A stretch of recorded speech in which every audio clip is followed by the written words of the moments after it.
Okay, and we have another love language here, which is physical touch.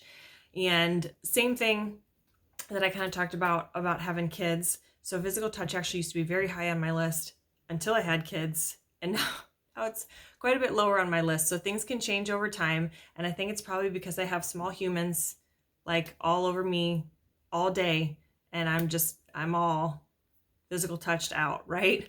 And so it's not necessarily a bad thing, but keep this in mind. So initially, before we had kids and it was higher on my list, and Nick and I were dating and that kind of thing, I would want to hold his hand and I'd want to like rub his arm, and I just it's the whole like you just love them, like you want to be cuddling with them, and you just want to be in their space. Physical touch, right? It can mean what you think it means, and then it can mean just those simple like put their hand on the small of their back or holding hands, that kind of thing. He hated it.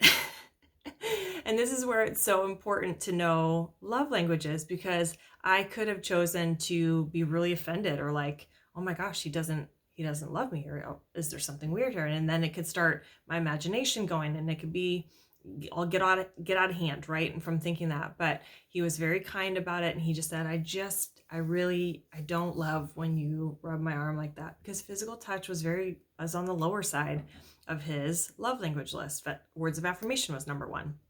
And so knowing something like that is super, super powerful. But then on the flip side, with him knowing physical touch was higher on my list, he knew that when we would be on a walk together, it meant a lot to me for him to just reach out and grab my hand, or to put his arm around me, or to rub my back while we're watching a movie, or things like that, right? So it's just keeping it in mind of what your love language is may not be what your significant others is. And if you want to show them love, you have to operate in their love language. So usually that takes a conscious decision to do so, but especially when you both are aware of that, it means even more. So when I pour into his words of affirmation love language, it means even more to him, because he knows I'm consciously having to choose to do that. Like it doesn't necessarily come natural to me. And same thing with him when he is spending quality time with me, and I know that he's spending quality time with me and he's being intentional about it, it means even more, because that's not his natural love language. So this is where knowing love languages can be very powerful.